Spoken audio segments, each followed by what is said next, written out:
Alright, you've made it. It's the last video on the causes of the Spanish Civil War, and this one will cover the actual beginning of the war.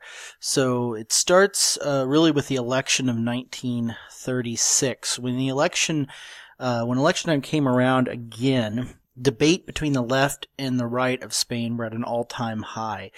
Conservatives associated the left with revolution and wanting to move the country towards the Soviet Union, while the left associated the right with fascism and wanting to move the country towards Nazi Germany.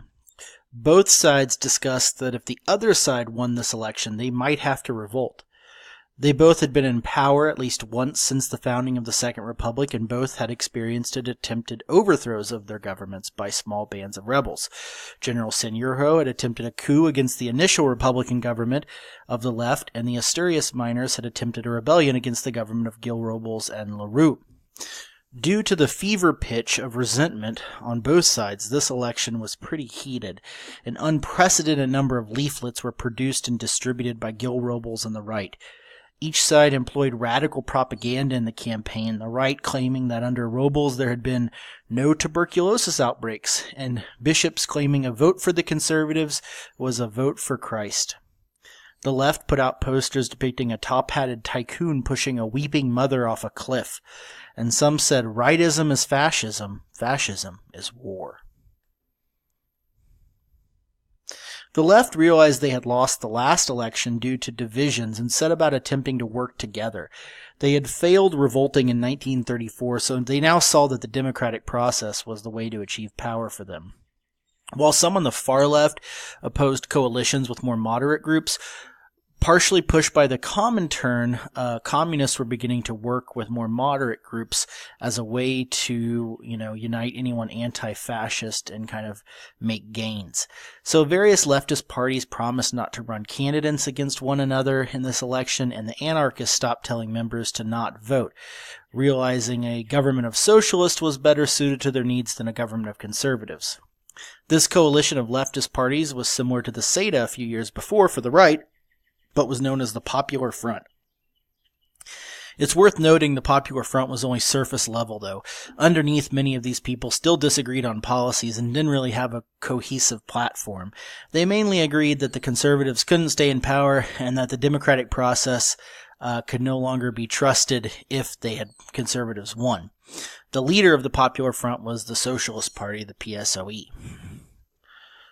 Much like what had happened in 1933, the pendulum swung back the other direction, and the Popular Front won the elections of 1936 handily.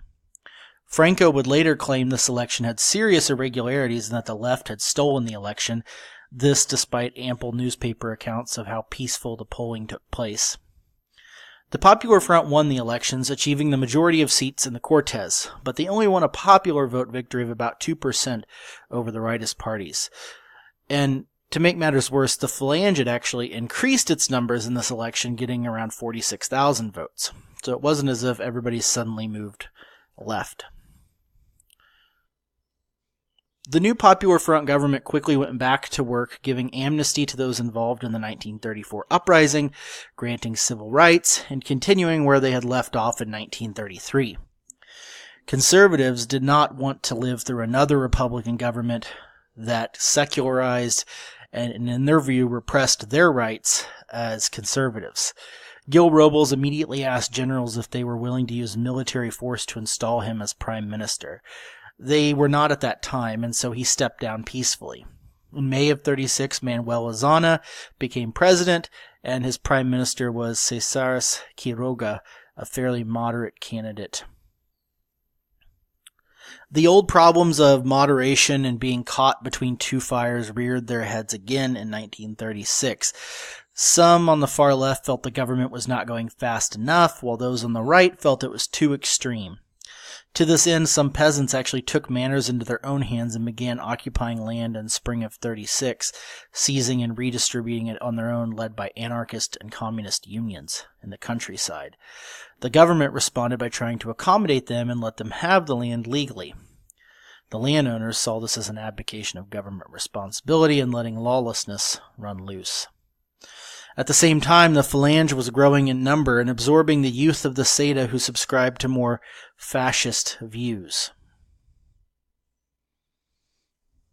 The Falange began plotting assassinations and violence. On the other side, youth communist groups did the same. There were around 250 violent deaths between February and July of 1936, with tit-for-tat killings between the two sides.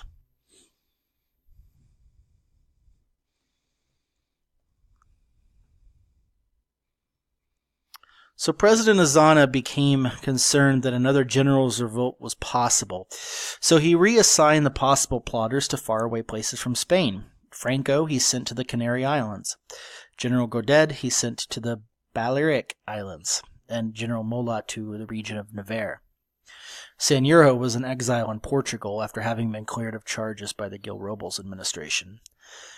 This sending away of various officers actually ended up being a mistake, as it allowed these plotters to still communicate. There was mass communication by this point, so being distant from one another wasn't necessarily the end of their plot. And they actually could do this now without interference and more in secret. They were determined not to make the same mistakes as 1932 and carry out their plot in a more efficient manner. General Mola took the lead in planning this coup at the stage beginning in March of 36. The Spanish Military Union supported the generals in their plot, as did conservative politicians that were aware of it, like Gil Robles, the Carlist leaders, and the Falange leaders. Mola in Navarre found that he was actually now in the heart of the Carlist movement, and he reached out to them and asked if they would give their militia over to help in the coming coup. They were happy to do so, believing they might be able to reinstate monarchy. By the end of June, the coup had been planned and prepared, and the generals spread out across Spain to start the coup in July. The code word used by the officers to begin their uprising was Covadonga, the name of a military battle that started the Reconquista against the Muslims in Spain, which gives some indication of how the conspirators viewed their mission. They equated this new government literally with foreign invaders. On July 12th, a loyal Republican lieutenant was shot dead by a Falange member. In reprisal assaults, guards killed a monarchist leader. This shocked the military, as the killing was carried out under the guidance of the official police force. Those that had been timid about the coup were now fully on board, believing it was only a matter of time before this government attempted to rid the country of conservatives. They felt the government was lawless and could kill without jurisprudence. As a result, the plotters selected the date of July 18th, 1936, to commence the coup.